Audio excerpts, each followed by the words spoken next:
There we go. Good morning. Excuse me, I'm going to move the microphone here. There we go. Okay. Good morning. It's Wednesday, June 19th. It is the Juneteenth holiday. This is Up North News Radio. I'm Pat Kreitlow up here in Chippewa Falls, in nice and cool Chippewa Falls, where the front has come through and it's a very comfortable, still a little humid, 66, but I mean, the wind is almost chilly. It's really nice compared to the sauna that we had yesterday. We will talk about Donald Trump making a stop in Wisconsin yesterday and stepping on some more rakes when it comes to his comments about Milwaukee and whether he's going to stay in Milwaukee during the convention. So stick around for that. This morning, also, we've got our climate check, and that is Melissa Baldoff visiting with Seth Hoffmeister of Wisconsin Conservation Voters, pointing out all the ways that you're going to be able to save money on energy bills by making a few improvements around the home and get financial incentives to do so.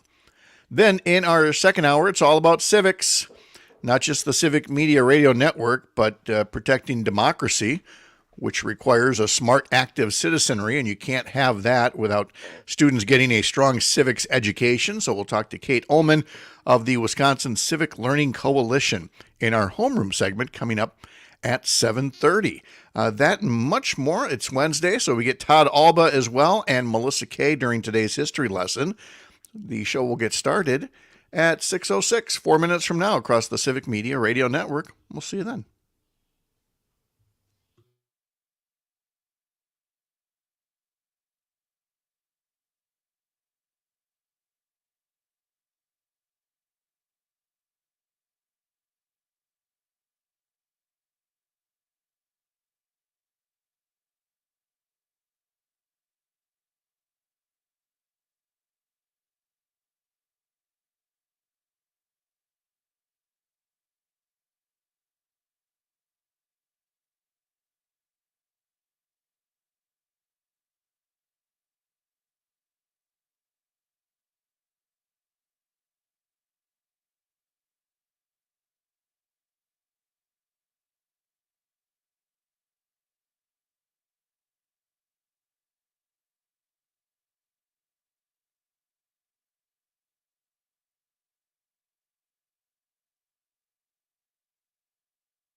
All right, let's have a show.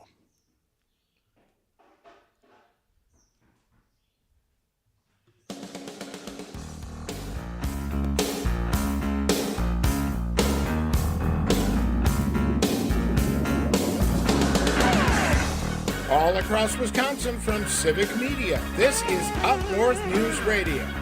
Now, live from our Lake Wissota studio, here's the founding editor of Up North News, Pat Brightlow. Well, hey there, Wisconsin. Good morning. It is 6:06 on this Wednesday morning, June 19th. It is the Juneteenth federal holiday. It's another beautiful day to have you here up north. Live from Lake Wissota, from wherever you're listening across the Civic Media Radio Network, the Civic Media app, through social media. We do a live video feed there, or you can listen on demand by podcast. Always nice to have you along in whatever form you choose here on this Wednesday morning. I got a question for you. Did you stay up to watch the Brewers game late last night? No? You didn't? I didn't either, but I got you covered.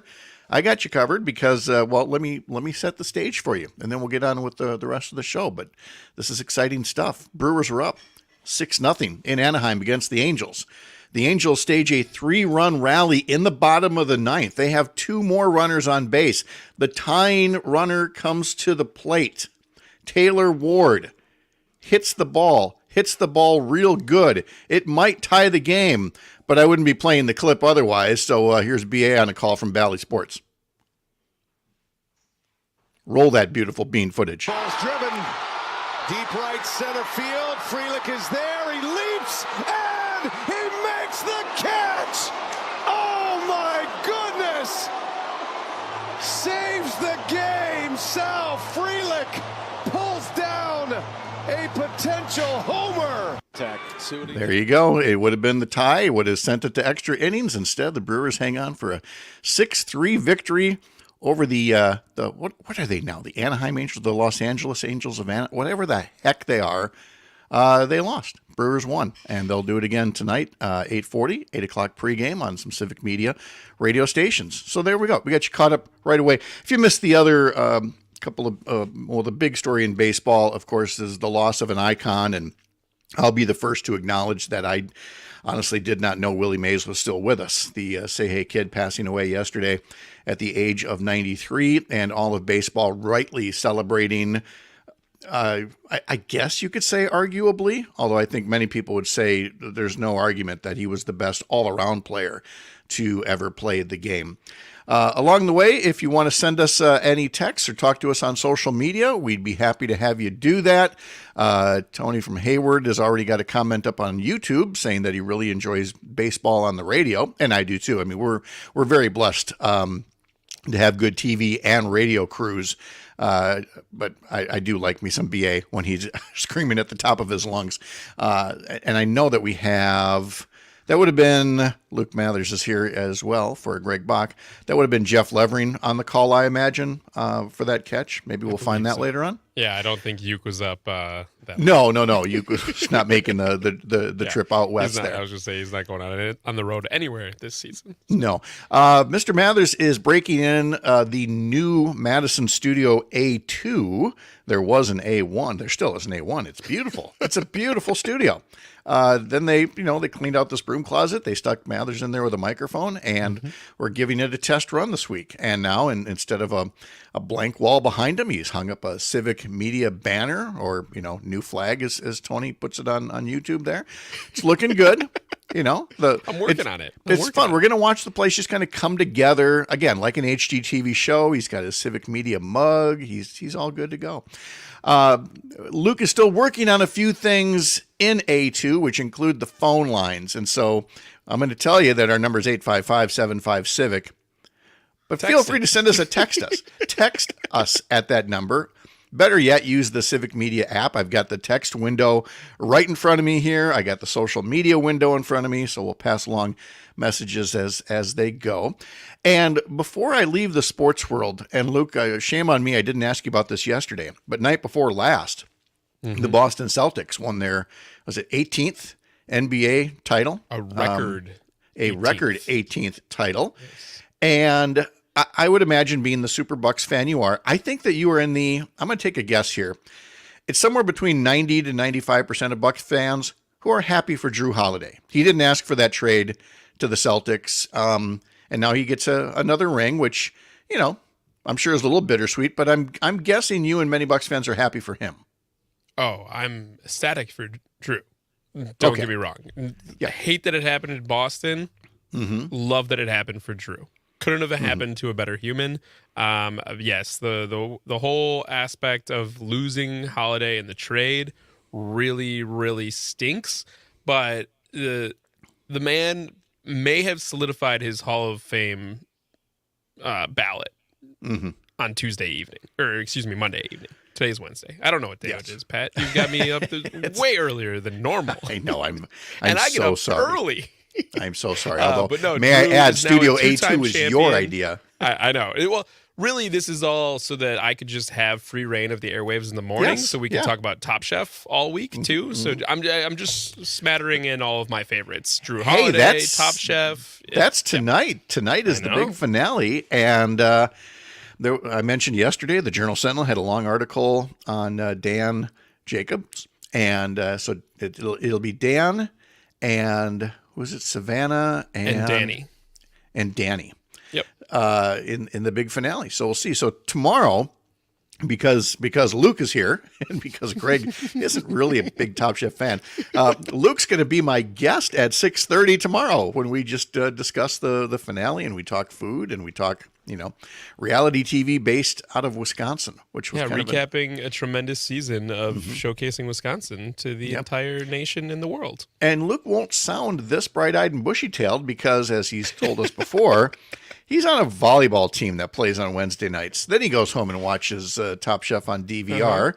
And then he'll probably, now at that point, he's been awake long enough. He's like, well, I may as well catch the end of the Brewers game in Anaheim. So, Luke will have not slept by the time we talk to him this time tomorrow. There may be some overlap. That's true. There may be some Brewers overlap and all of that tonight as well. Yeah, he's going to be on a Mike Clemens schedule here.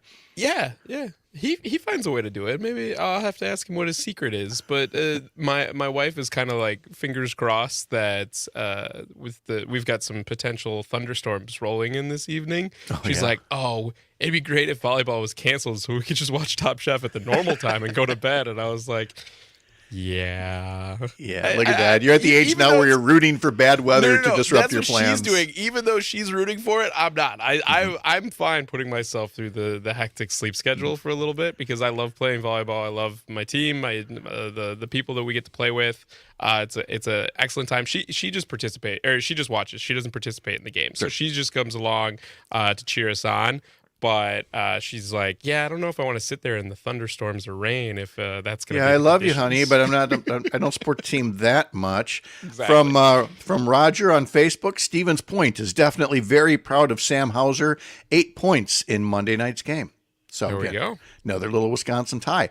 I've got one other sports thing to mention. It was just such a cool highlight. Did you see the end of the Stanley Cup game between Edmonton and Florida last night? I did not. I saw that Edmonton won, though. Edmonton did win. So the series, Florida had been up 3-0. Now it's 3-2. Edmonton's won the past 2 games. They won in Florida. Edmonton was up by 1. Florida empties the net. In the closing seconds of the game, Edmonton takes a shot toward the empty net. I don't know the Florida player, but what a dive he took. Full extension, stick out extended full, and gets the puck just before it's going to cross the line into the empty net. It's a fantastic play, and it was all for nothing because he tapped the puck away, but just to another Edmonton player who slapped it into the goal and sealed Edmonton's victory. But I just wanted to call out that was a great extension on his part. It's like he saved the day. Oh, he saved the day for 1 second. Okay. Let me tell you what else is coming up on the program here. It's Wednesday, so we're going to have our climate check at 6:30 and our homeroom segment at 7:30. So in our climate check report today, Melissa Baldoff brings along a friend, Seth Hoffmeister from Wisconsin Conservation Voters. He's the deputy director. There was a special event in Green Bay yesterday. It included Mandela Barnes as well as part of his new group, Forward Together Wisconsin. And if you recall our conversation with him, then you probably know where we're going with this. The Inflation Reduction Act has all kinds of ways for people to save money and have other financial incentives to make improvements that would be good for the climate, whether it's purchasing that next vehicle that's an electric or a hybrid, getting better windows, better insulation, getting certain electric appliances, maybe a heat pump, maybe you're going solar. So many different things that you can do, but it's not going to happen if you don't know what those programs are and how to get to them. And so some of these groups are out and they are actually knocking on tens of thousands of doors in Wisconsin. And they said by the time they're done, they'll probably knock on hundreds of thousands of doors to let people know, which I think is incredibly smart, rather than just saying, well, we passed a bill. It's up to you to figure out, what's in it. So we'll learn more about that from Seth Hoffmeister and Melissa Baldoff coming up. And then in our second hour, in our homeroom segment, it's all about civics. I mean, it's right there in the name, the Civic Media Radio Network. Civics is important. If you want to protect democracy, it's going to require a smart, active citizenry. And you can't have that without students getting a strong civics education that helps them appreciate democracy and helps them appreciate government service, the things that government can do when good people are there working toward positive results. But to get that kind of appreciation, you have to have good civics teachers. Kate Ullman is one of them. She is part of the Wisconsin Civic Learning Coalition, and we are going to talk to her all about all things civics and improving upon it and supporting it all across Wisconsin. I feel like I've really done this backwards. We did sports very early. Now I'm getting to the temperatures here as we come up on 618. It is 66 here on Lake Wissota, 64 in Hayward, 65 in Park Falls. Wausau's at 70. Green Bay just about at 80. It's 79 right now. La Crosse at 70. Wisconsin Rapids 73. Oshkosh 76. Madison 76. Waukesha 73. We have such a cool, pleasant breeze here now compared to yesterday's kind of furnace blast, but you're saying it's still warm and muggy down by you? Warm. Yeah, we gave the dogs a bath at 8 p.m. last night, and they still dried in plenty of time before bed. Like that's how warm it was, because we were like, we had been putting it off, and we were like, no, it's really warm. It's going to be rainy the next couple of days. Let's just do it now. And we walked around the block, and they were dry as already dry. It was. Hey. Yeah. Sometimes things, work in your favor. All right. Coming up next, Donald Trump came to Wisconsin yesterday and promptly stepped on another couple of rakes. All about his attitude about Milwaukee and where he's going to stay during the convention. That's coming up wherever you're listening across Wisconsin on this Wednesday morning. When you're here, you're up north, live from Lake Wissota on the Civic Media Radio Network.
Stayed in bed all morning just to pass the time. There's something wrong here, there can be no denying. Today's history lesson coming up in 30 minutes. And Carole King's Tapestry album is going to be a part of that, so stick around for that. Melissa Kay from Locally Grown Radio in Wisconsin Rapids will join us as well in just a few minutes. A reminder that this is Juneteenth. June 19th is now a federal holiday. marking the end of slavery in the United States, which a lot of folks associate with the Emancipation Proclamation, but it took years until, after the Civil War was all but done, for some Union troops to let people know in Texas on June 19th, 1865, to let enslaved people there know that they were now free. It's been designated as a federal holiday since 2021, President Joe Biden's first year in office, when he signed that designation. Along with it being a federal holiday, several folks, including here at Courier Newsroom, get the day off. Some places get school off. There are all kinds of street festivals, fairs, concerts, other events. The Associated Press has an article asking, it's basically a beginner's guide to Juneteenth. And so I thought I'd share a couple of things there. One of the first things people ask is Juneteenth a solemn day of remembrance, or is it more of a party? And it basically depends on what you want. Juneteenth festivities were rooted in cookouts and barbecues. In the beginning days of the holiday that Black Americans celebrated as their true Independence Day, the outdoors allowed for some, large reunions involving formerly enslaved family members who had been separated. What if you've never celebrated Juneteenth? Again, some of the people that the Associated Press talked to as part of their article here said, that's all right. It's good even if you didn't celebrate it. It's part of a celebration of American history. What kind of public Juneteenth events are going on around the country? You will find a smorgasbord of gatherings in major cities and suburbs. Again, there could be food trucks, parades, arts and crafts. You will find that for the National Park Service, they're making entry to all sites free on the holiday, and several parks will be hosting Juneteenth commemorations this week. How do you celebrate Juneteenth? Let me say that again. Does how you celebrate Juneteenth matter if you aren't Black? Dr. Karita Brown, a sociology professor at Emory University, whose research focuses on race, says there's no reason to feel awkward about wanting to recognize Juneteenth just because you have no personal ties. In fact, embrace it. She says, I would reframe that question and challenge my non-Black folks who want to lean into Juneteenth and celebrate. It absolutely is your history. It's part of your history. It's all part of our history, the good, the bad, the ugly, the story of emancipation and freedom for your Black brothers and sisters under the Constitution from the law. If you want to bring some authenticity to your recognition of Juneteenth, educate yourself, attend a festival, patronize a Black-owned business. That's all the good start. But it all comes with making your mind better, Anderson said. Are there other names used to refer to Juneteenth? Over the decades, it has been called Freedom Day, Emancipation Day, the Black 4th of July, and Second Independence Day, among others. And finally, is there a proper Juneteenth greeting? It says it's typical to wish people a happy Juneteenth or a happy teenth, according to Alan Freeman, who's organizing a Juneteenth comedy festival in Galveston, Texas for the second straight year. He says, you know how at Christmas people will say Merry Christmas to each other and not even know each other? You can get a Merry Christmas from everybody. This is the same way. So there's a little background on the Juneteenth holiday that's going on. Yeah, and if you want to learn more and get some excellent Juneteenth programming, Earl Ingram and Todd Alba are going to be live from the Juneteenth celebration for Sauk County this afternoon and this morning and afternoon. So Earl from 8 to 10 will be there at an event in Baraboo, broadcasting live. So you can either head over to the event in Baraboo. The park name escapes me right now, Pat, but I will pull it up.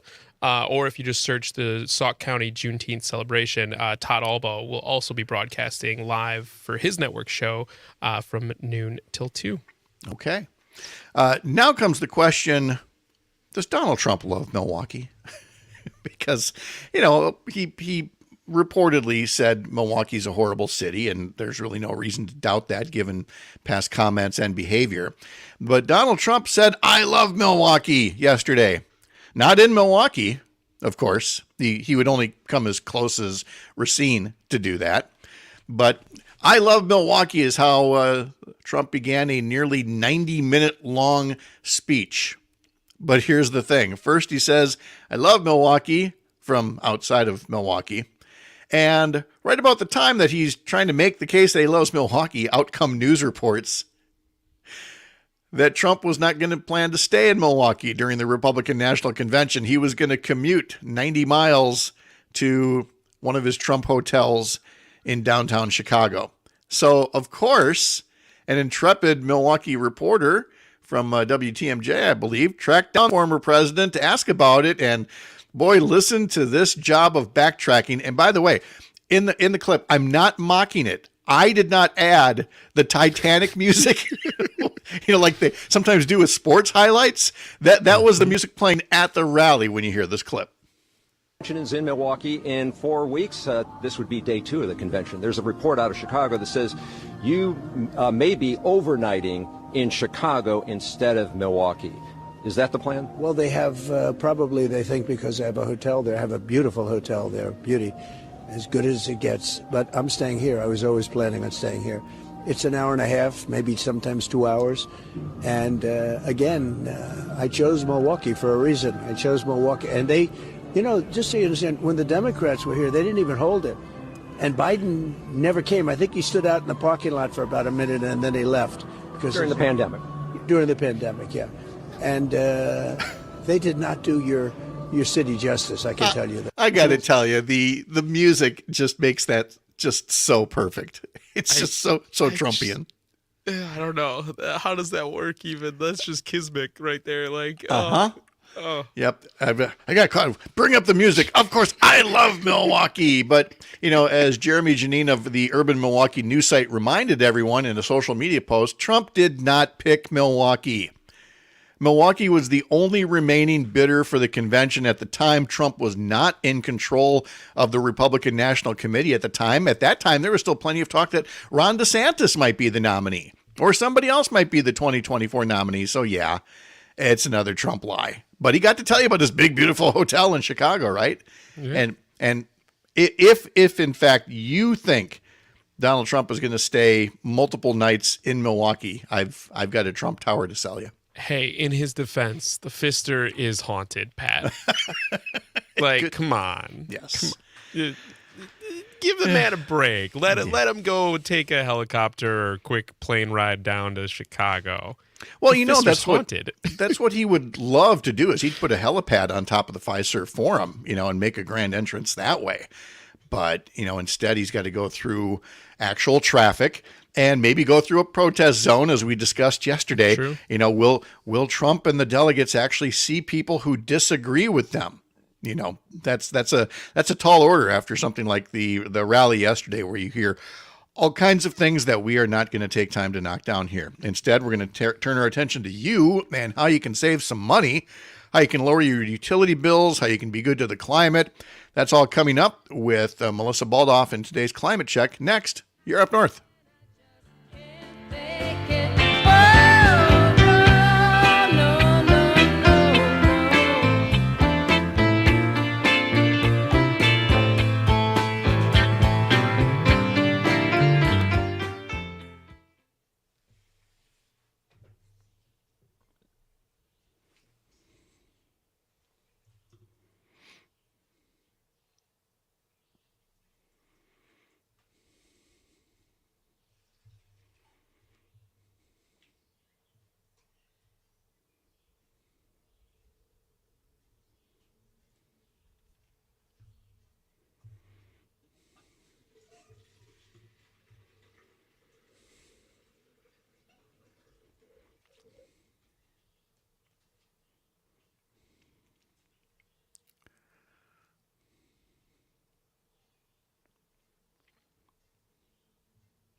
And welcome back to Up North News Radio. It is time for our weekly climate check with Melissa Baldoff.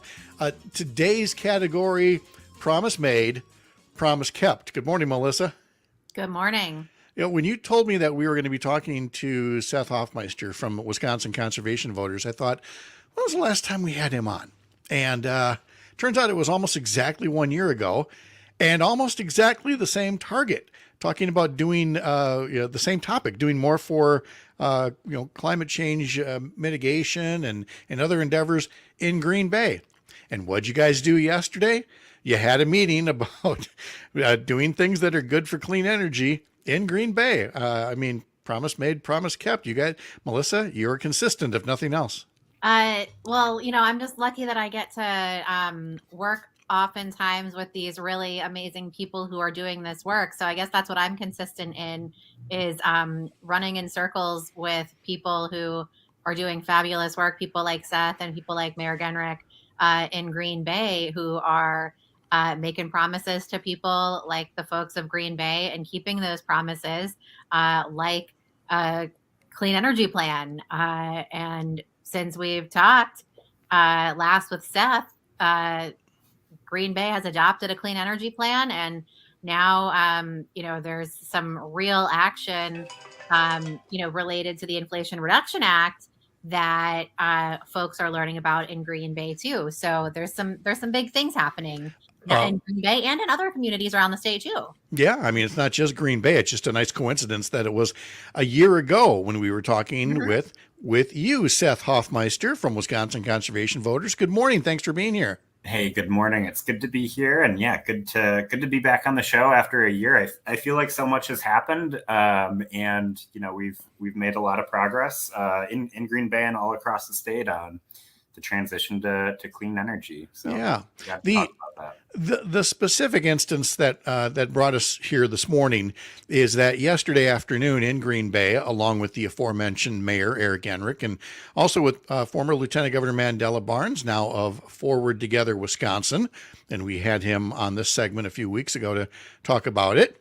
There was an event to highlight the coordinated efforts to educate Green Bay residents on the clean energy benefits available under the Inflation Reduction Act, something, Melissa, that you and I talk about with great regularity, but there's still plenty of work to do to let people all across Wisconsin know what it is, let them know about the opportunities for everything from tax credits to potential help accessing financing, so many things here, Seth, that y'all got to talk about.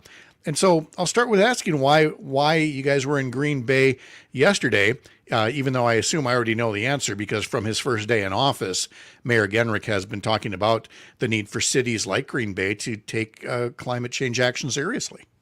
Yeah, well, yesterday was a really exciting day in Green Bay. We announced a really exciting program and partnership between Wisconsin Conservation Voters, Forward Together Wisconsin, and the city of Green Bay to knock on about 20,000 doors within the city to talk to folks about all of the tax credits and upcoming rebates with the Inflation Reduction Act, and to talk about some of the efforts that the city of Green Bay is undertaking to make Green Bay more sustainable, help folks embrace clean energy, help folks make their properties more flood resilient. So we kickstarted that, and we've got folks out on the doors probably as we speak, telling folks about how they can save money and protect the environment. Yeah, all these, this historic level of investment. And Melissa, we've certainly discussed in the past, including with Mandela Barnes, that there are groups that include going door to door to spread the word about it. And let's just take the political angle for just a moment here, Melissa. It's in part because, an article I'm working on for our website, UpNorthNewsWI.com, folks over in the Biden camp seem to have made the decision that they're going to spend a lot of time emphasizing Donald Trump and the dangers that he poses, to the climate and to democracy and to many other things. And what they're really saying is, hey, we're relying on other folks to talk up the accomplishments of this administration, such as the Inflation Reduction Act. And it certainly sounds like a lot of people are saying, hey, challenge accepted, we'll do it. Absolutely. And, I think that, like we've talked about before, there are so many great accomplishments to tout. But, they're ones that people aren't always familiar with. So that's why it's so critically important that we have this work being done to help educate folks. And, I think that's why it's so vitally important that we have, communities like Green Bay who are able to speak up and say, in a non-political way, and say, hey, this is what we've been able to accomplish. This is why this is important. This is helping us out because we're able to, draw down funds from the federal government to pay for things like, electric vehicles for our fleets, to get electric buses out on the street, to make improvements to our buildings. So these are really big investments that are important for individual residents, homeowners, renters alike, for businesses, for nonprofits, for local governments.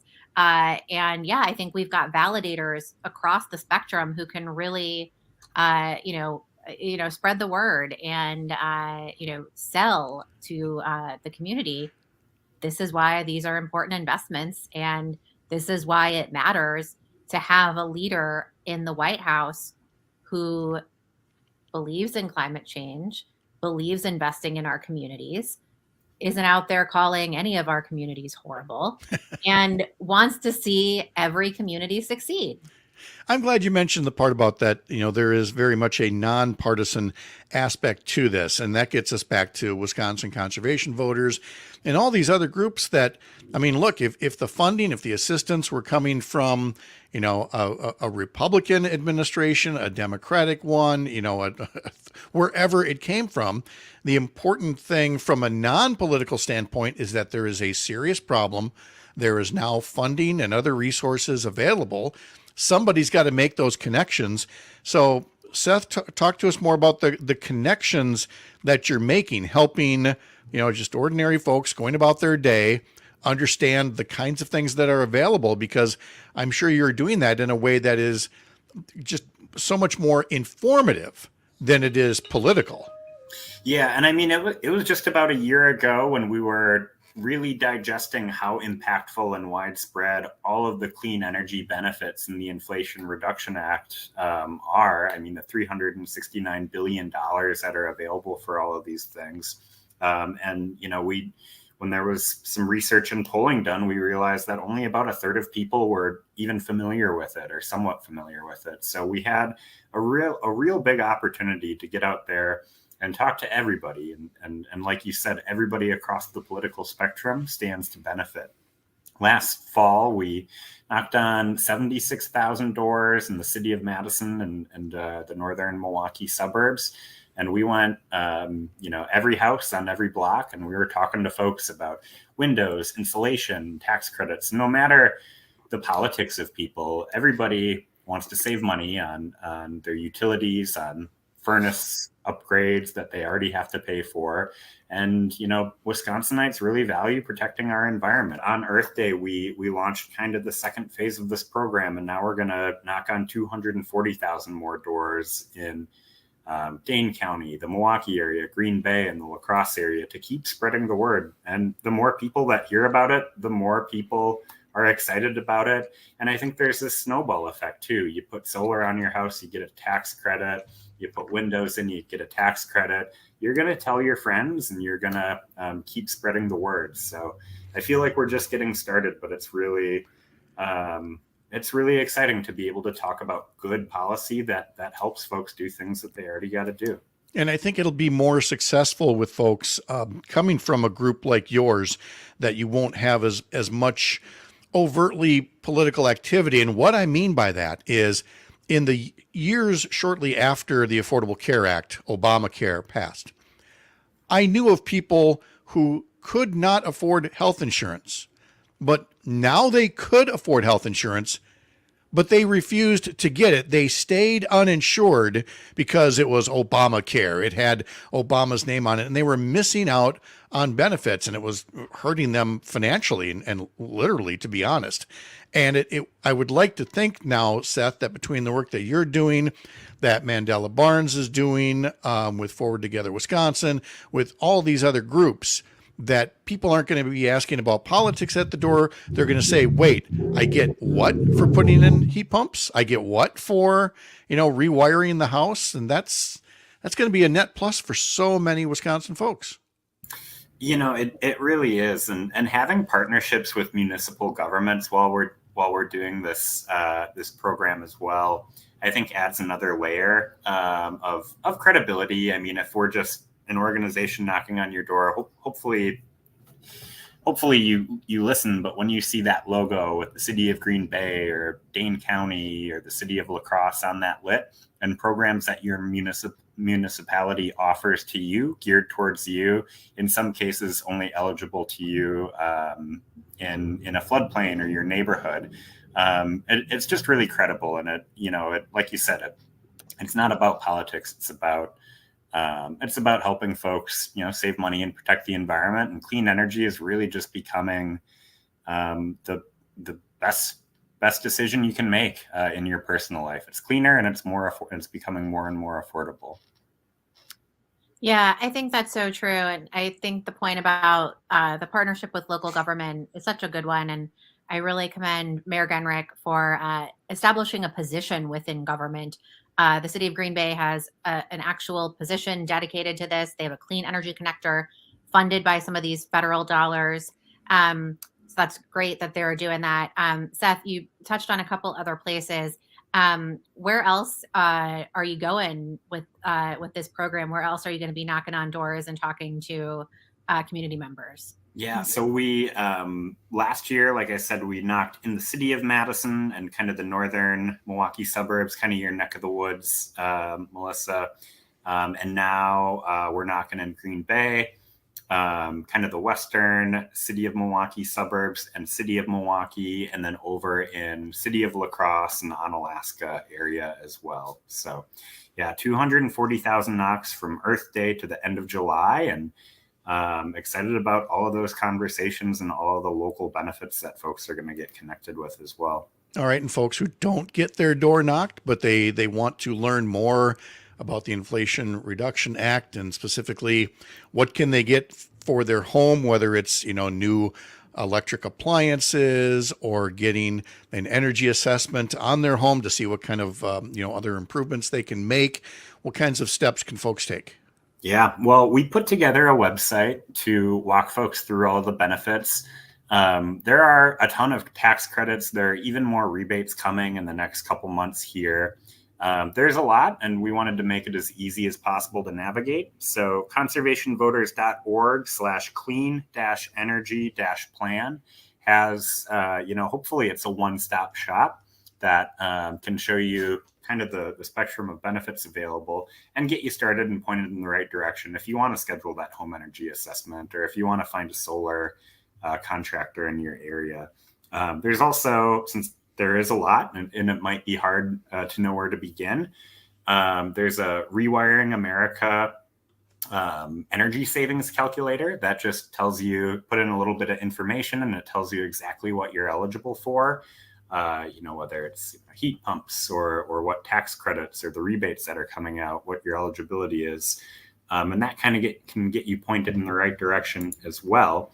But yeah, Melissa, I think you touched on this, kind of that first step. If you don't really know where to begin, you can get a home energy assessment and it will kind of tell you where you're losing energy in your home, where you could put more insulation. And that you can get a $150 tax credit, which is around like 30% of the cost. All right. And give me that Conservation Voters address again. That's conservationvoters.org/clean-energy-plan. And I'll make sure that you have that. if you want to put that in. You bet. Anywhere and everywhere. We'll put it out there for folks. Appreciate that very much. Seth Hoffmeister is the Deputy Director for Wisconsin Conservation Voters, and Melissa Baldoff gets us all these great guests and access to resources and help through our weekly Climate Check report. Seth, thanks again. Good to see you. Yeah, don't wait a year again. Don't be a stranger, okay? We'll do 6 months. We'll be back. That'll work. Melissa, thanks so much. Have a great day. Thanks, you too. Back with more after this. You're up north.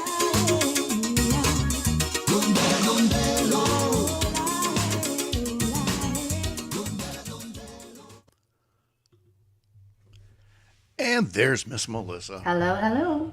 How are you? I'm all right. How are you? I'm all right. All right. See Mr. Mathers we have today. Hey, Luke. He can't hear us. They're breaking in the new studio, and they don't want to take chances with bleed through during the commercials. Oh, so I can talk about him? You can say anything you want about Luke Mathers right now. Luke is such a nice guy. He is the best one to have. No, see, that's not going to work at all. Let's see. All right. Anything new up there that we should make sure to hit? We're going to, I want to talk about our virtual town hall that's happening tonight. Ooh, very nice. Okay. Yeah. We will get to that.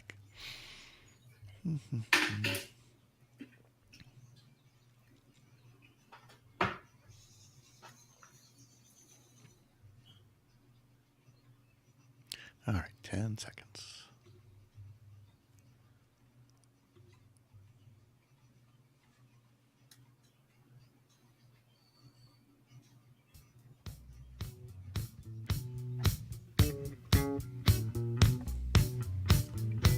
This could only be Heart.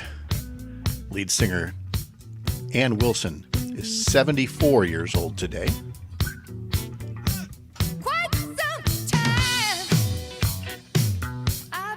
Ann and Nancy Wilson still touring occasionally, from what I can see. So happy birthday to Ann Wilson today. Actress Zoe Saldana is 46. Rapper Macklemore is 41. So there's Ann and Nancy. Ann singing Straight On. How about if we do Straight Up next? Happy birthday to Paula Abdul. She is 62.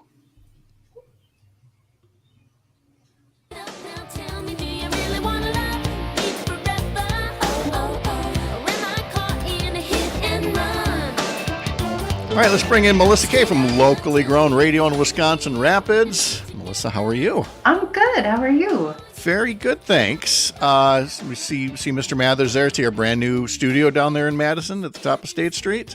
Hey, Luke. Melissa. Yep, staffing it, doing a yeoman's job. Whatever the heck that means.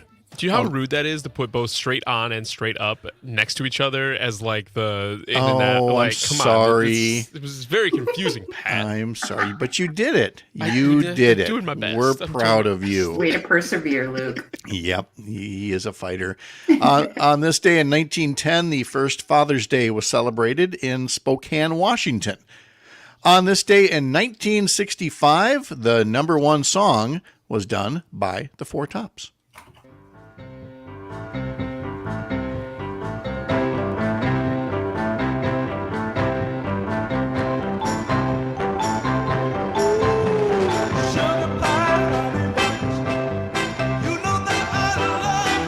In hitting the number one spot this day in 1965, they knocked the Supremes off the number one perch with their song Back in My Arms Again.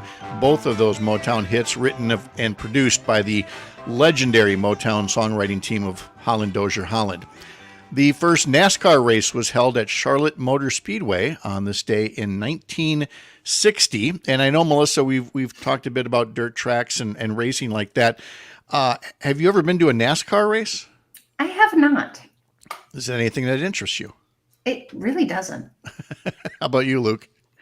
Nope. Nope. Left turn after left turn after left turn. Oh. or right Just turn after right turn. waiting for a right crash? That seems so morbid. Oh, no.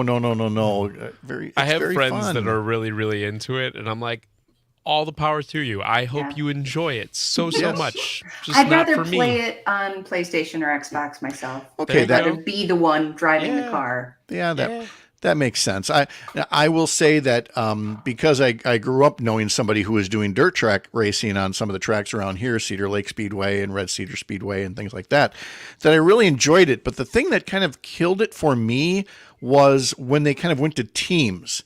And that sometimes, one driver would kind of, bump somebody or they would, draft somebody to help their teammate. And I liked racing better when it was every man for himself. Ricky, you don't like the Ricky Bobby slingshot?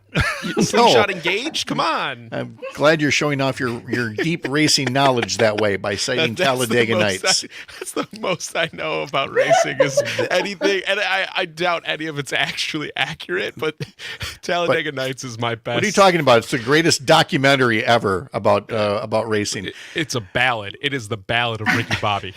As we mentioned earlier, Carole King's Tapestry album hit number 1 on this day in 1971.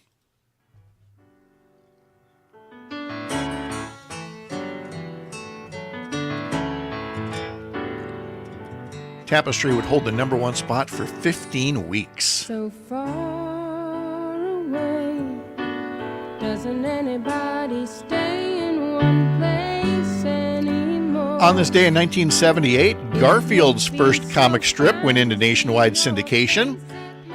In related news, I hate Mondays and I suddenly have a hankering for lasagna.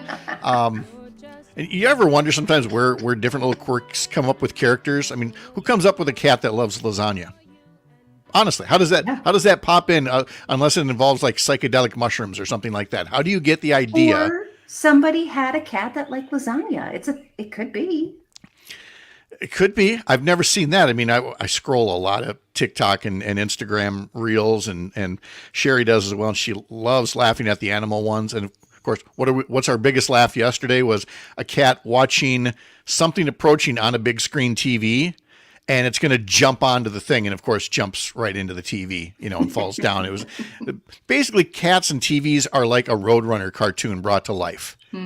Instead of painting the tunnel on the mountain, just put something on the TV and they'll jump right into it. The number 1 song this day in 2010 was by Katy Perry off of her Teenage Dream album.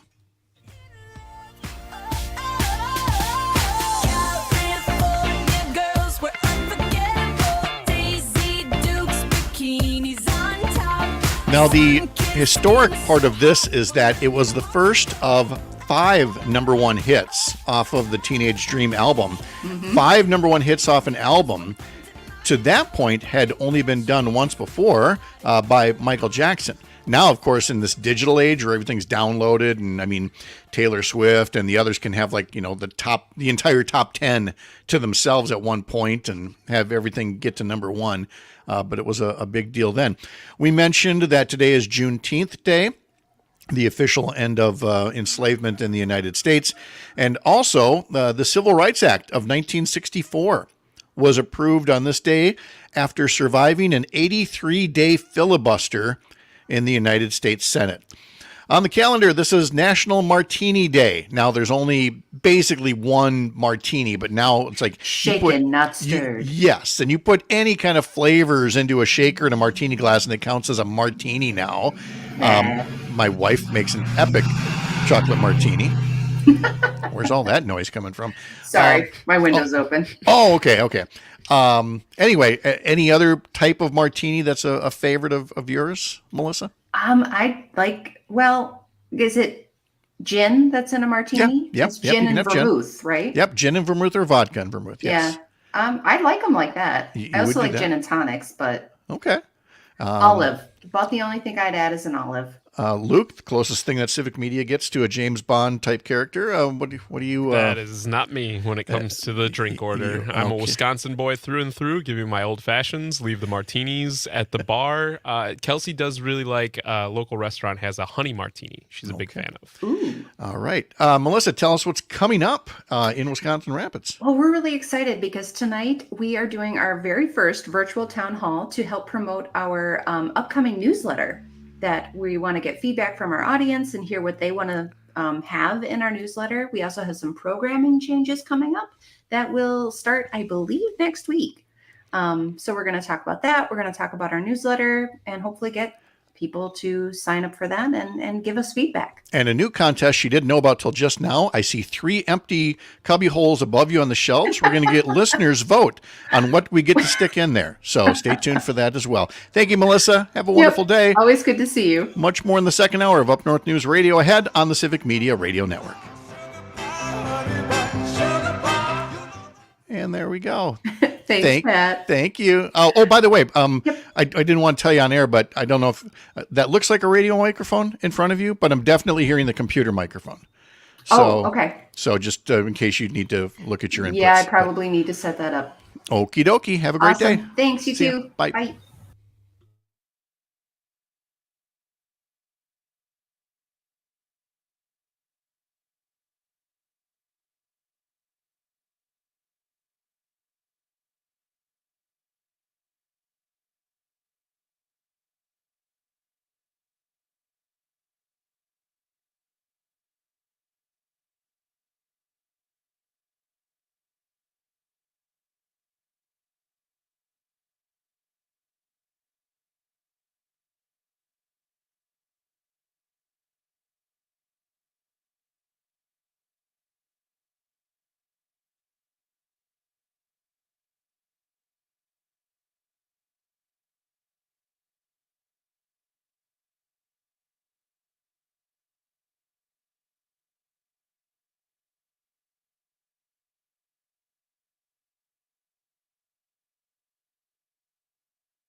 all across Wisconsin from Civic Media. This is Up North News Radio. Now, live from our Lake Wissota studio, here's the founding editor of Up North News, Pat Brightlow. Along with the new master of Studio A2 at the top of State Street, just off the Capitol Square in Madison, Luke Mathers down at Civic Media HQ, in for Greg Bach today. Greg will be back next week. Brittany Merlot will be back tomorrow. And I have bad news for folks that love to hear Joe Zepecki on Thursday mornings at 6:30. Joe is busy this week. He will not be our guest tomorrow morning at 6:30. But Luke Mathers will be, because Luke will be here tomorrow, and we'll be talking all about tonight's finale of Top Chef Wisconsin. And don't worry, listeners, I am as equally disappointed because I love listening to some Joe Zepecki. So I do too. I apologize. And I asked you in the last hour about being happy for Drew Holiday getting a ring with the Celtics, and it was Mr. Zepecki. He was the first one to say, "I don't know about this trade." Trading away Drew Holiday and what that would mean to the Milwaukee Bucks defense. He wanted to defer to others who wanted to say, great trade. This is all going to work out just fine. And look, it's been fun having Damian Lillard on the team, but ultimately Drew Holiday's getting a ring. Well, and part of it, I think it's important to put into context, is there was no way to know that Portland was going to go right around and trade Drew Holiday. Like, we did not trade Drew Holiday to the Boston Celtics. Right. Like, I think that a lot of people that are just going, I told you so, this was a bad idea, are like acting of it from a mindset that Milwaukee sent Drew Holiday to Boston. No, but Joe was right up there saying just wherever he went, by losing him, we were losing a very important piece of the defense. Yes, and that was very clear in the first half of play. I think it's why am I blanking on the coach that we Griffin, Adrian Griffin. Yes. Sorry, I'm so sorry, Griff. I was like, I can see his face right now. But yeah, it's why we let Adrian Griffin go halfway into the season. When honestly, we should have just maybe stayed with Griff. Because we had a better record, even though the defensive effort was not what it had previously been in seasons past. The offense was really cooking with gas. We were 34-8 or 34-10 or something like that when we let Griffin go. And I'm just saying, from my outside perspective, the trade wasn't the issue. Well, it was, but the frosting on top was Doc Rivers had no heart for doing this job. None. I think that was a much bigger indicator. Like the trade, how late it was, because it was literally like days, if not just a few weeks before teams started getting ready for preseason games. And so the season was kind of already in its uptick. Like, it was a relatively late in the calendar year for an off-season trade to occur. It happened late. And so Damian Lillard still had his entire family in Portland.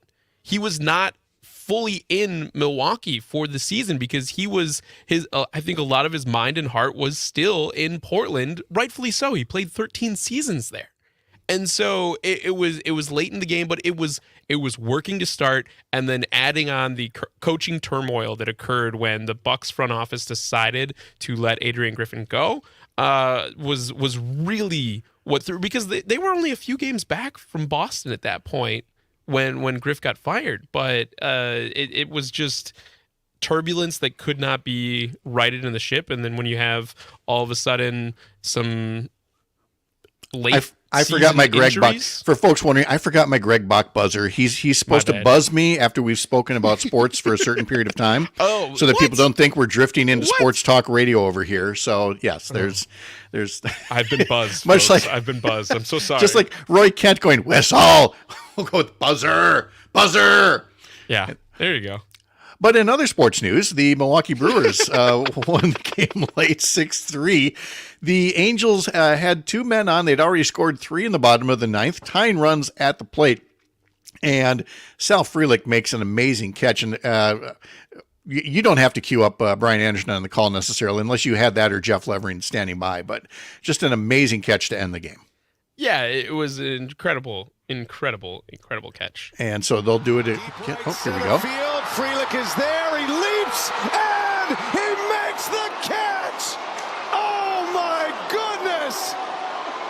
Saves the game, Sal Freelich. So there it is. That was the last out of the game. Brewers win. They'll do it again one more time in Anaheim. Pregame starting at 8 o'clock on Civic Media Stations in Richland Center, Racine, Kenosha, Park Falls, and Oshkosh. We also noted in baseball the passing of Willie Mays yesterday at the age of 93. One of the all-time legends in the game as well. So let's see. Do we hit all the sports there? Right off the top, we did the Brewers. We did Willie Mays. Jordan Love's expected to get a pretty big contract extension coming up here in the next couple days. I think we discussed on Monday that folks don't get hung up on the dollar number because it's too easy to get jaded. I mean, the number is what the number is based on, what's floating around in the NFL these days. He's going to be the second highest paid quarterback, most likely. Right. And so it might be third because Trevor Lawrence for the Jaguars just got a very large contract extension, but it's going to be a lot of money that Jordan Love, and he took the team to the playoffs way farther than anybody anticipated him to be able to go in his first season as a starter. So it's going to be interesting. Did you hear the listeners all yelling buzzer at their radio? Buzzer! Buzzer! See, this is the memo that I did not receive from Greg when I told him I was filling in for the week. I put it on him. There you Greg, go. you got to tell me about the buzzers. There you go. Brittany will be back tomorrow, but we always have weather from Rob in Tigerton, who says, good morning from Tigerton. It's partly cloudy and 71. Another busy day mowing in Tigerton. I love the dirt track racing. And for me, I haven't followed NASCAR since Dale Earnhardt was killed at the 2001 Daytona 500, which takes us back to sports talk now here at 7:13 because Rob, that was such a quick pivot. It was like quick weather, sports. Rob, I am completely and totally in agreement with you when I say I haven't really watched since the teams, the whole team concept. That to me was what did it. That you had one, I forget the drivers now, which one was blocking or doing what for whom. But if that hadn't been going on, that crash wouldn't have happened. I was really getting into NASCAR for like the 2, 3, 4 years prior to that. And it really soured me after that. I really thought about that team cut a lot, and I'll go back to a dirt track anytime, watching again, individuals racing, but it's kind of like golf. We're really going into sports here with the live golf and going into a team thing that way. I don't want the team. I've got team sports. I'm good with the team. Let's just keep this going now. Did you watch any of the Olympic trials on NBC over the past couple of nights? Did you see they put an Olympic swimming pool in a stadium in Indianapolis? That was amazing. Is it Lucas Oil? Yes. Yeah. They built an Olympic-sized swimming pool in the football field. Yes. Big old platform, and then put a pool in there. And so they set records. Really, really hope that there's no leaks or anything. For Olympic-sized pool. That's union craftsmanship right there, my friend. Yeah, and so they set attendance records of 20,000 plus for indoor swimming. But when you consider what have the crowds been like for Badger women's volleyball and Nebraska and other places, and now for women's basketball, so why wouldn't swimming look at that and go, hey, hold my chlorine, and build a pool in a football stadium? I think that I was amazed. I thought that was great that they pulled that off. I saw some of the clips from the trials, but I had no idea the context that the pool that they were swimming in was in Lucas Oil. Yep. Yeah. Oh no, we're getting a reaction from Tony and Hayward. All this sports talk. I love it. Thanks, Tony. We appreciate that. I'd better then skedaddle over to some news headlines here because Donald Trump was in Wisconsin yesterday. The former president claiming, I love Milwaukee. I love Milwaukee. He didn't say it in Milwaukee, of course. He won't step foot in it until the convention. And even then, reportedly, he'll probably go right back to his Trump hotel in Chicago. Now, he was confronted with that yesterday by a reporter from TMJ, I believe. And he denied it, and the campaign's now saying, oh, yeah, there might be a reception at the Trump Hotel in Chicago, but he's staying there. At which point, every Motel 6 clerk around Milwaukee says, we're booked. And by the way, Luke, somebody put on social media the other day, home price, VRBO prices start at like $4,000 a night, which, again, if you've got a bunch of Republicans coming in and you're thinking, hey, they got money, I'll move out of my house for $4,000 a night. But the social media post came from somebody who was planning to be in Milwaukee that week for a memorial service for a family member. But of course, there's no hotel rooms to be found. VRBOs are going for, $1,000 to $4,000 a night. It's not going to be good for people that want to be in Milwaukee they don't care about the convention, don't care about it at all, but they have to be in Milwaukee for some other reason. That's going to be some bad timing. Yeah, it's going to be very unfortunate, and it's not just the RNC convention that's driving up some of those prices. The NFL draft now is coming to Green Bay less than a year from now. Yep. I saw listings that you could rent for the weekend. I think it was $18,000. I think. Oof. For one of the homes near Lambeau you could have for the weekend, but again, it would cost you a pretty penny of $18,000. But we just talked about the kind of money that Jordan Love is going to be making, and all these I don't think kids. He's the one that needs to get the rental for that weekend. I know, but I'm saying all these kids, I put in quotation marks, who are about to be drafted and who are about to become multi-zillionaires the moment their name is called, and they know that it's coming. So why wouldn't some of their family members, say, yeah, let's go up to Green Bay? So are you going to charge them the same $89 that you'd normally charge at a Hampton Inn? No, you're gonna try to get a little bit more out of it. So it's, again, I would just caution everybody. It's a little farther away from the Republican convention, but in Sun Prairie, Luke Mathers has a guest room that he's working on, and he'll make you breakfast as well. No, I'm pretty sure I've got to be at my folks in Milwaukee to cover the RNC. Oh, are you? I'm on backup, I believe. So, okay. So it'll be. I'll be trying to figure out the traffic patterns and getting into the security clearances and all that fun stuff. Well, good for you. I get asked about that repeatedly, and I'm just like, no. At my age, I'm staying right here in Chippewa Falls. I can follow it all online. I can follow it on TV. I'll be fine. I've been to conventions. There's nothing extra that I'd really get by having a badge and being in the crowd there. We'll take care of it. But now I know I've got Luke to call on. I'm not a first string. I'm not a starter. I'm not for sure going to be there. Guess what? I'm more playing backup.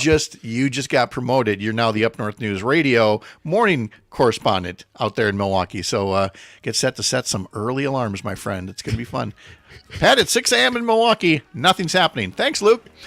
It's Wednesday, June 19th, the Juneteenth federal holiday. We'll get back to Trump's visit to Racine yesterday next. You're Up North.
On today's history lesson, a little bit earlier, we learned that Ann Wilson from Hart is 74 years old today. Remember, you can get our daily newsletter. We took a break today for the Juneteenth holiday, but you can get signed up over at UpNorthNewsWI.com. Click newsletter in the top banner and get yourself subscribed to our daily updates there. All right, we were discussing former President Donald Trump's trip to Racine and talking about Milwaukee and saying that he loved Milwaukee, even though it looks like he might be staying in Chicago, even though he says he might not. There were other takeaways from the event as well. And so I want to make sure that I give proper credit to Molly Beck, Rachel Hale, Hope Carnop from the Milwaukee Journal-Sentinel. As Matt in Germantown writes in on the text line, I will rent out our spare room for the RNC free for civic media staff. There you go, Luke. You got a place to stay, an alternative place. We're going to have to find out. Yeah, we're going to have to find Matt's information and then hold him to it. See, Matt, careful what you wish for. Anyway, looking at the Journal-Sentinel write-up on various takeaways. First off, there was the Trump making a comment about Milwaukee being a horrible city when he was talking in what he thought was a private meeting with House Republicans. As you can imagine, a lot of Trump supporters were unfazed by this because they too believe Milwaukee is a horrible city or that crime is out of control. There was one man from Edgerton who said, quote, "It's clear as day Trump was referring to crime. It's horrible. Everyone knows it. I like Milwaukee. I'm a Brewers fan. I go to the state fair, but the crime is getting bad." To the reporter's credit, the very next line says, Milwaukee saw double-digit drops in percentages in homicides, car theft, and property crime from 2022 to 2023. The crimes are up compared to 2019, but again, there's always going to be a trend upward in things like, wages, inflation, prices. As populations go up, you're going to see it's a city, folks. It's a city. If we were holding the convention in Washburn County, we could do a whole bunch of stories about, domestic abuse and substance use. I'm up here in Chippewa County. We deal with homeless issues. We're working with a group that constructs tiny houses so that people are able to be housed there. There are troubles everywhere, but people will see the troubles that they want to see. Trump really went off the rails, claiming that a new announcement from President Biden yesterday dealing with immigration is part of a secret plan to create new voters for Democrats. According to President Biden's announcement, thousands of immigrants who are married to U.S. citizens would be protected from deportation and be allowed to work while they seek permanent legal status.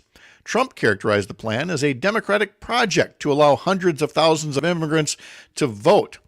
Biden plans, the Journal-Sentinel story says, to allow undocumented spouses and their children to apply for permanent resident status without leaving the country if they meet certain criteria.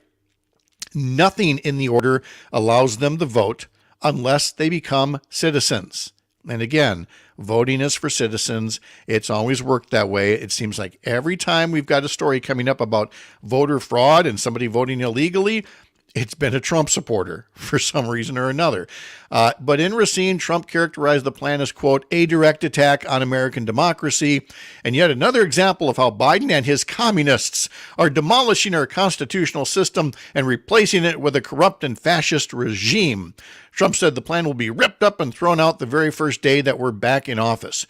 You know what they're trying to do? They're trying to sign these people up and register to vote, said Trump, without evidence. They're not citizens. They're not allowed to do it. It's illegal as hell. Again, Donald Trump making stuff up. There are already plenty of voter safeguards, and there is absolutely zero awareness of how we need to reform immigration in this country. The numbers are not on the side of people that just want a whole bunch of, white American-born workers to fill all the job vacancies out there. We need immigration reform. One group is interested in getting it done, and if they become citizens and if they become voters, that's what good citizenship is all about. We're going to learn all about it in our next segment about the importance of a civics education and an appreciation for government service and what it can do when government is stewarded by people who appreciate public service. But for Trump and others, it's all about just demonizing a particular group of people. Trump again repeated his familiar false claim that he claims he performed better in Wisconsin in 2020 compared to 2016. He did get more raw votes, but in 2016, he beat Hillary Clinton by more than 22,000 votes. And when it came to Joe Biden, he lost by about 21,000 votes. So no, overall, his performance was not better, and he did not win, but he will continue to sow doubts. That's all he can really do at this point, is sow doubts about the election. He was sowing doubts about immigrants. He was sowing doubts about safeguards during the pandemic. And there isn't anything out there that is a positive policy agenda that he could talk about. Go back and watch it. The only thing that he's saying in terms of a policy agenda that's proactive is rounding up immigrants, rounding up migrant workers. And again, we'll just, have cows that go unmilked and, factories that go unstaffed, meatpacking plants and things like that. There were plenty of Republicans up on stage with Trump, whether they, support him fully or not. Eric Hovde was one of them, saying, quote, "They're crushing the working class. How about the border? President Trump showed you the numbers. He had the border completely under control." Again, fact check. The border was not completely under control. It's very easy to memory hole these things, but President Trump, during his term, had a Republican Congress. He had a Republican majority in the House, a Republican majority in the Senate. They built a few miles of wall, but they did no overall comprehensive border security, no comprehensive overall immigration reform. What did they work on instead? Shut down the government. They shut down the government during that time because they couldn't figure that problem out. Exactly. It led to a government shutdown. One of the longest government shutdowns during unified control ever, if I recall correctly. And what did they work on instead? Tax cuts for the rich. That's the one thing they did get done.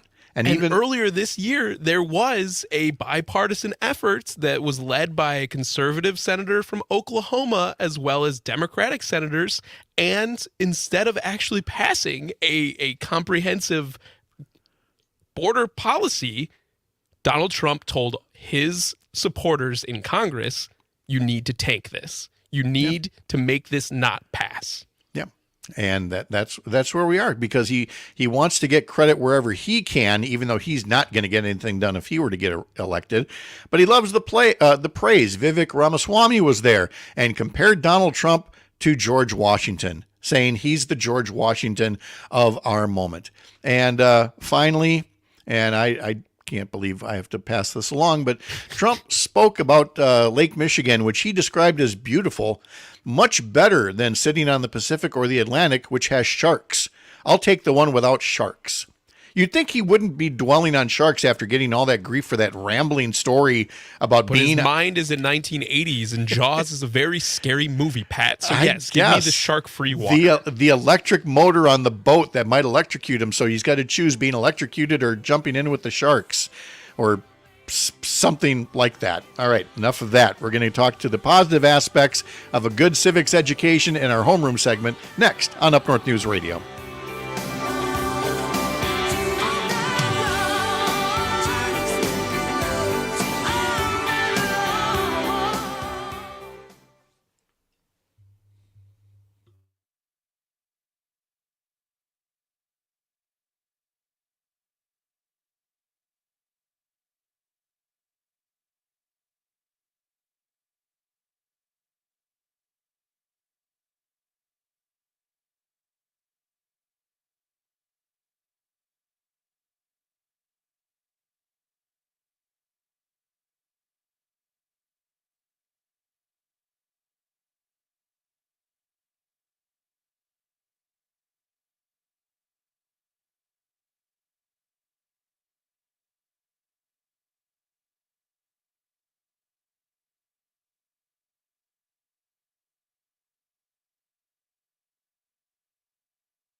Kate, good morning. You're here.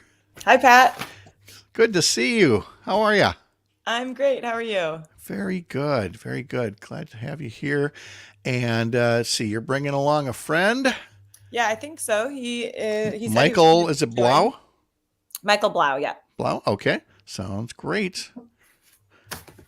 I'm up in Ashland, Wisconsin, and he is in Madison. Okay. And he and I are the co-chairs of the Wisconsin Civic Learning Coalition. So that basically means we run the meetings. Right. Sort of do the behind the scenes organizing. Mm-hmm. Okay. Sounds good. I'm just going to bring this up full and check that title. Yep, that's all good. So, and then there's Michael there. Michael, good morning. Morning. How are you? How are you? Good. Can you hear me? I hear you just fine. Yes, Great. Absolutely. Let's see. And we've got Kate here as well. And I'm just Hi, adding... Michael. Hey. Hey, Kate. How are you? Good. How are you doing? Good. All right. Okay, good. Let's see. All right, there's that. Got your column in the Ashland Press here. I've got the website in front of me. Are there things that you would like people to do? Any kind of call to action, join something, donate something, learn more info? Do you want to point them to the WCLC page or something else?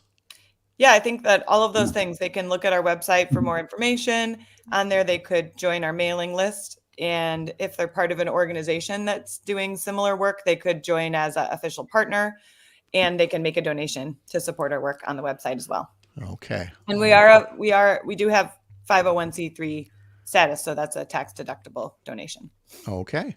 All right. Looks like we're in great shape here. So we have about a minute 15 till we're back. So I'm going to tuck you back in the waiting room so you can make any noise you want, and I'll come get you in about a minute here. Okay.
Did you know it is National Pollinator Week, where you can be the change? See what I did there? And you can share our post over on the Up North News Facebook page. Learn all about how much of our food supply depends on pollinators, and pollinators are more than just the bees. There's some other critters involved as well, and the population is threatened more than ever. So look for that series of graphics over on the Up North News Facebook page. Time for our homeroom segment, and a pretty simple statement from me. If you are interested in preserving democracy, you need to preserve and enhance civics education, because it's what gives you an informed citizenry that appreciates government, appreciates its functions. But to do that, you've got to have strong civics education programs, support the teachers, the materials, everything that they need. So this week in our homeroom segment, to tell us all about it, we're joined by Kate Ullman, who is with the Wisconsin Civic Learning Coalition. She's a founder and co-chair, and co-chair Michael Blau joins us as well. Kate, you're in the Ashland area, right?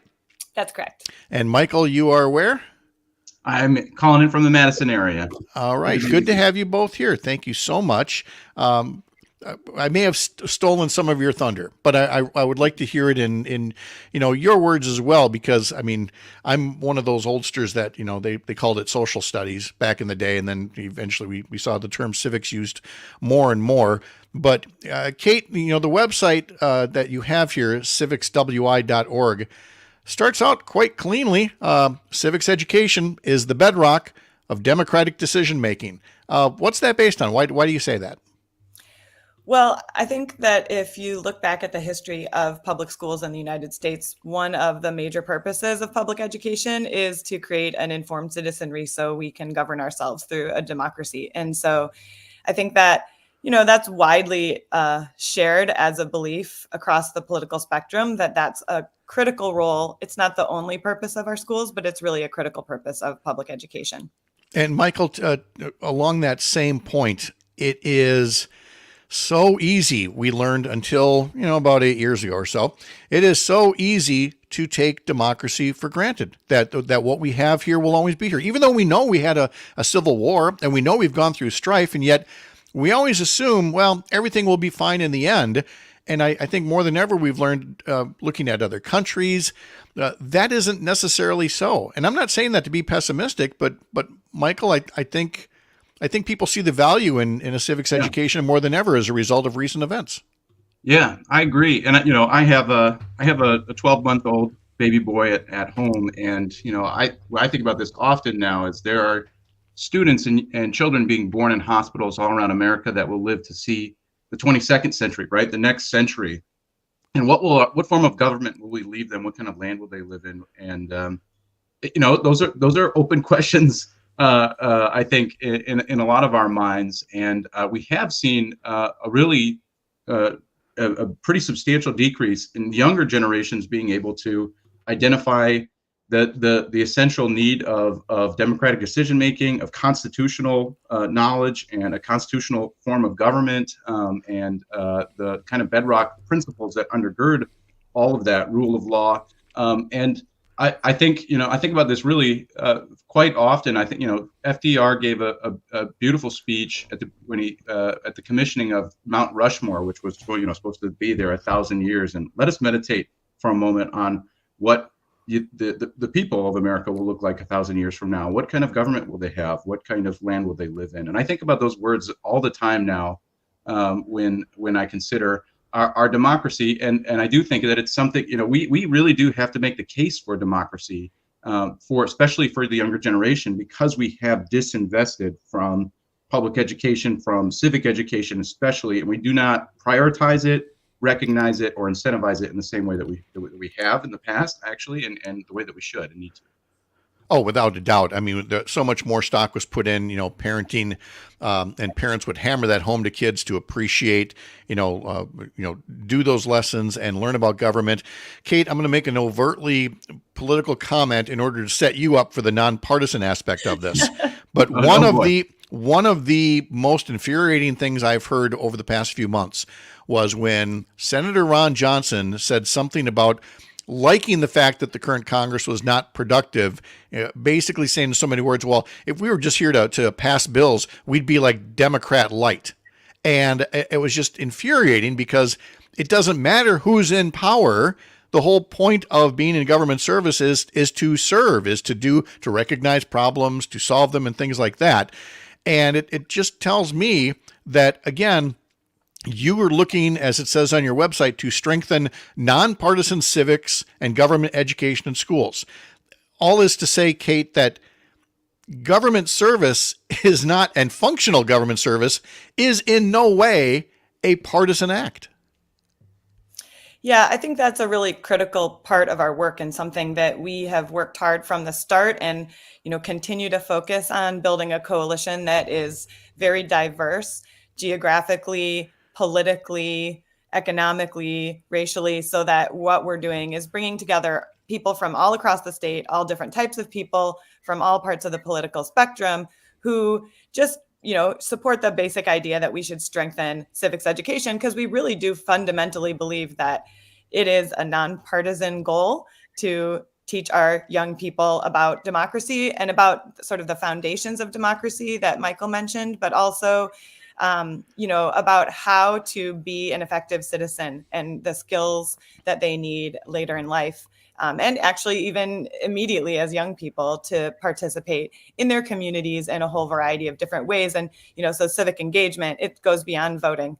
And so I think that we, like you said, it's problematic if civics education is seen as something that is partisan, but luckily in our state, I actually think we're well positioned because there have been strong voices on both sides of the aisle at the state level supporting civics education in our schools. So I think that, at this moment, we're in a position where in Wisconsin, it's not seen as a partisan position to say that you want to strengthen civic learning.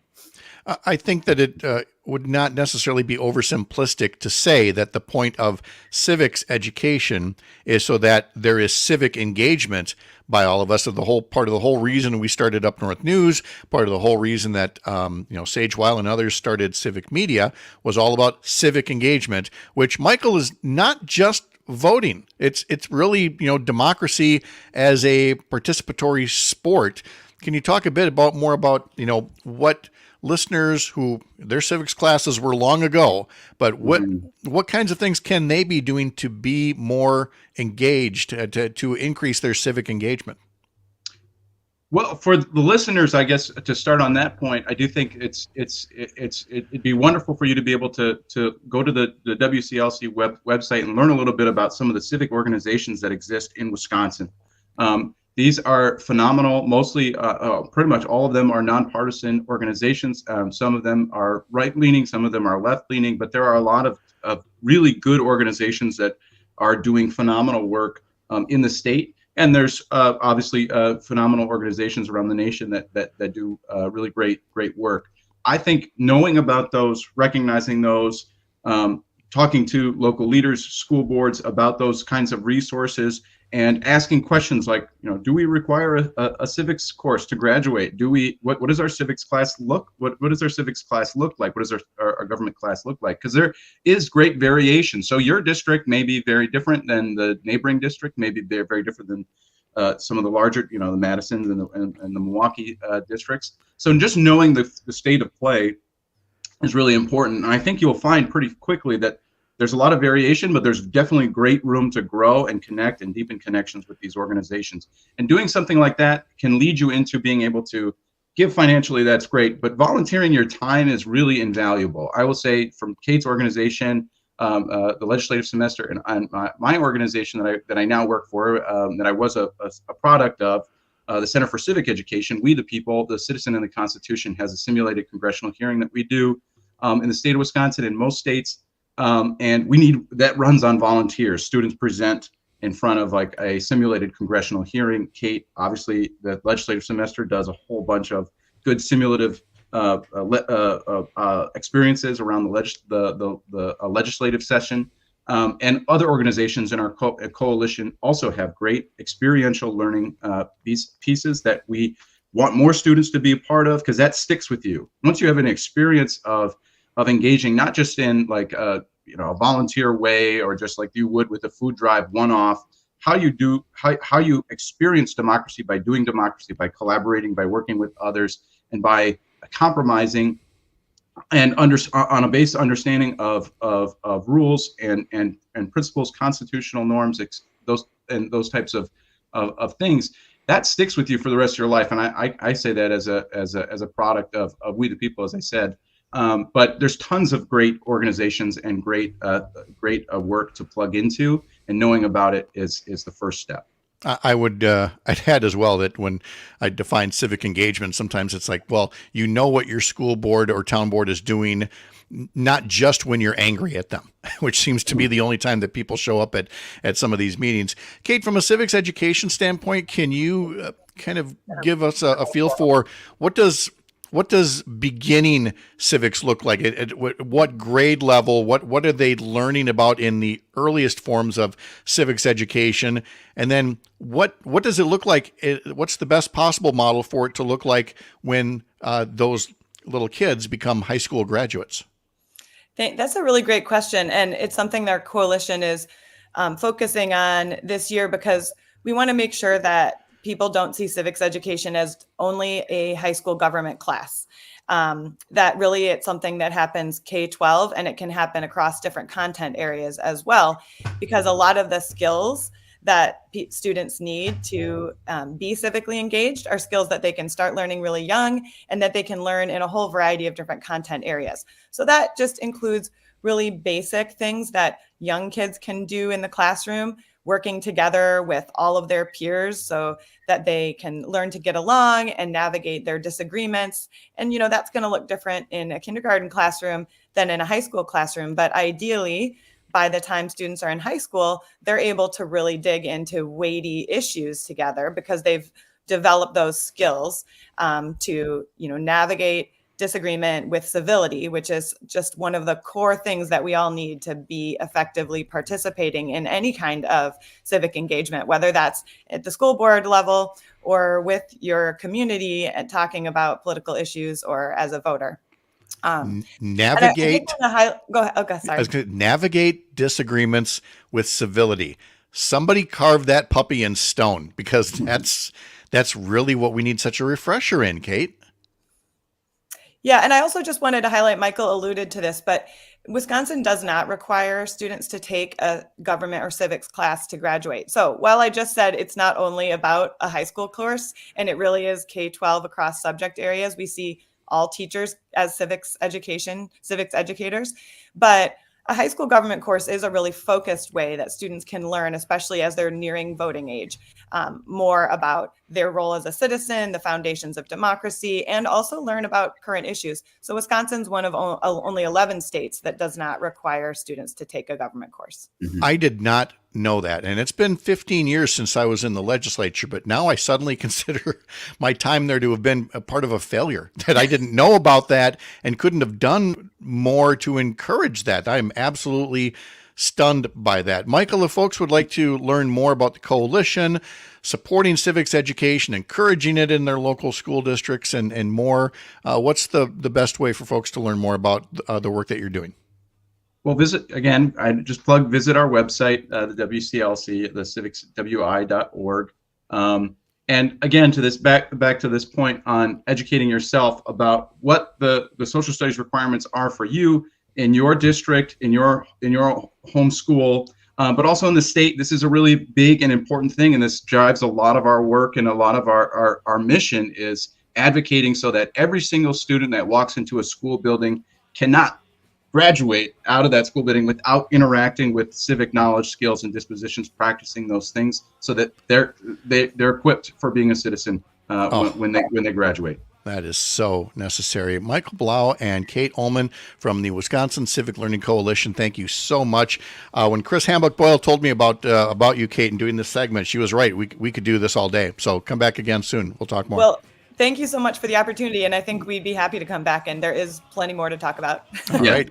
Coming up next, Todd Alba talks about the live show he's doing for Juneteenth. Next, you're Up North.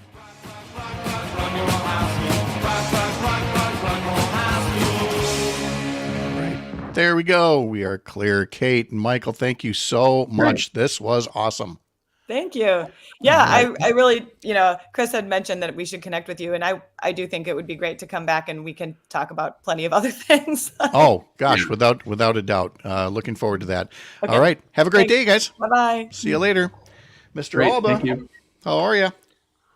I am absolutely fantastic. I am here behind the scenes of the Earl Ingram show. Sounds like an expose. Huh? It really is. Mm-hmm. The Earl Ingram you never knew. In fact, did you know the Earl Ingram is a climber?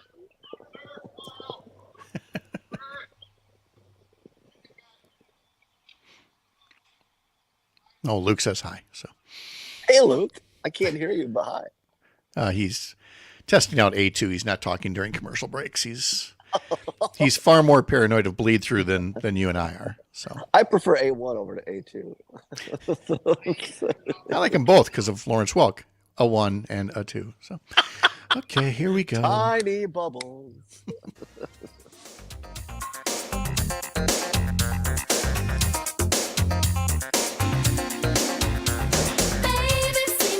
In honor of Paula Abdul's birthday, we So we'd bring on Opposites Attract and let you decide. Is it about me and Todd? Is it about me and Luke?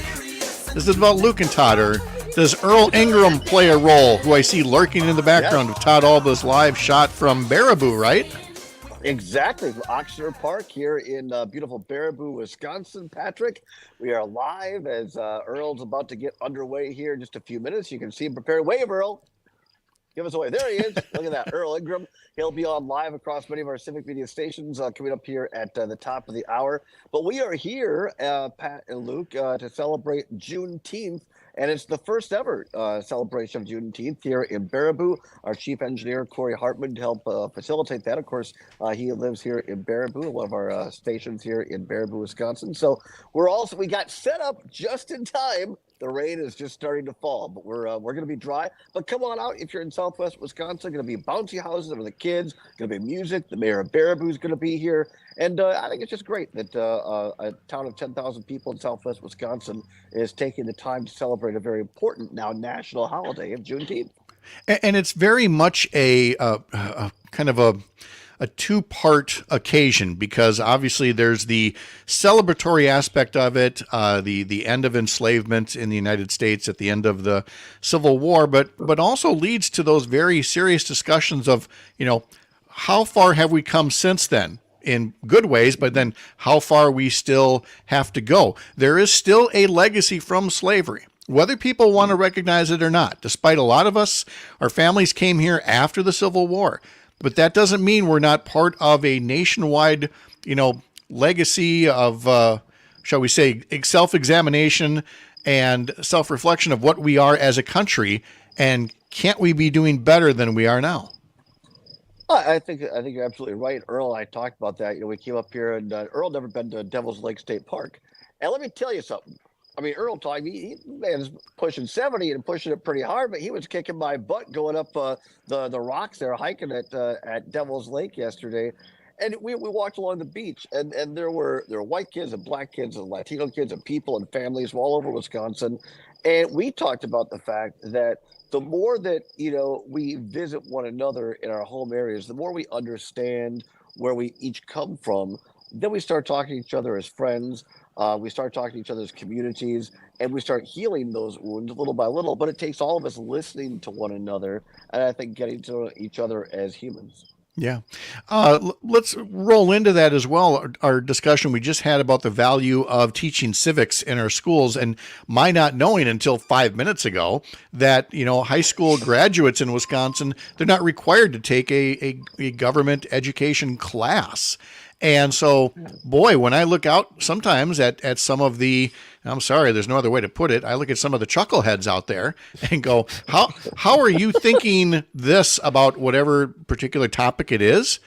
I'm now realizing one of the shortcomings took place when they were younger, and we weren't giving them a chance to appreciate how government works when it's done right and done respectfully by people who see themselves as stewards rather than, 24/7 partisan politicians.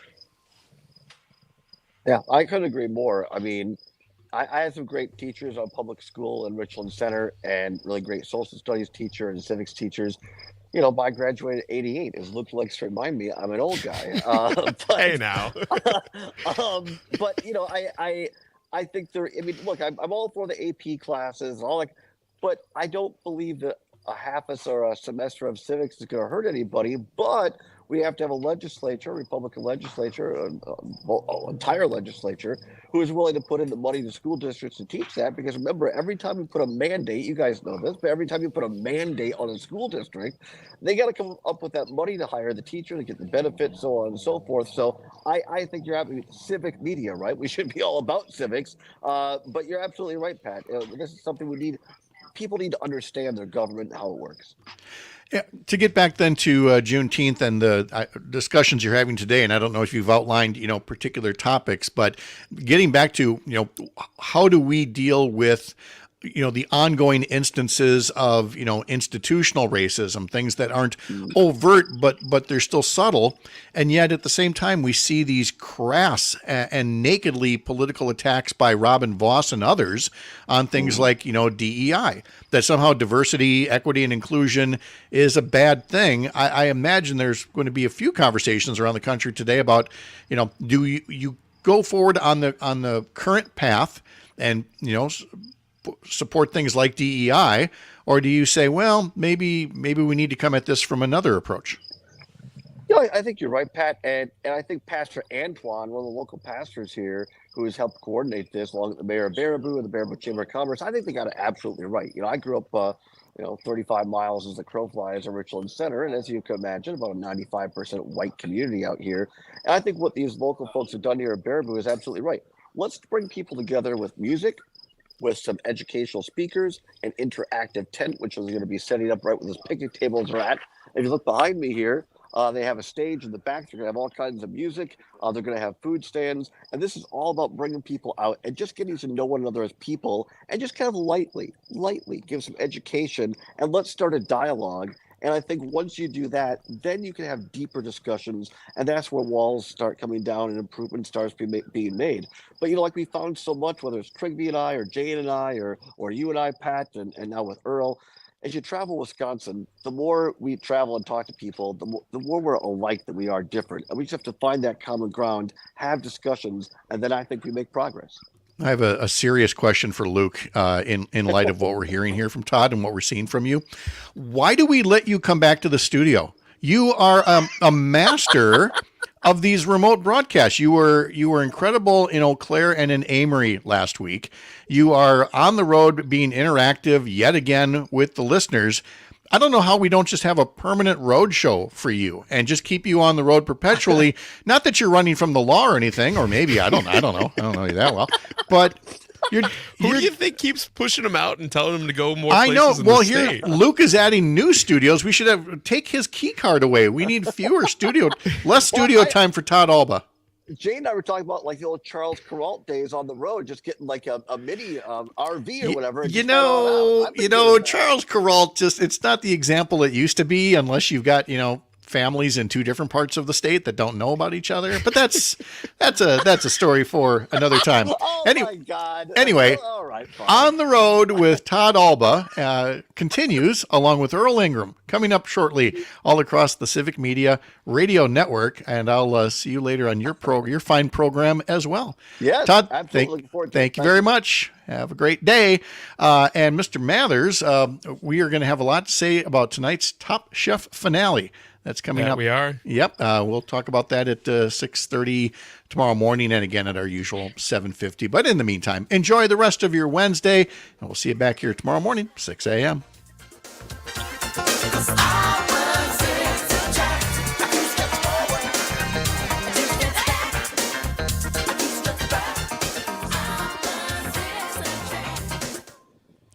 All right, there we go. And let's end.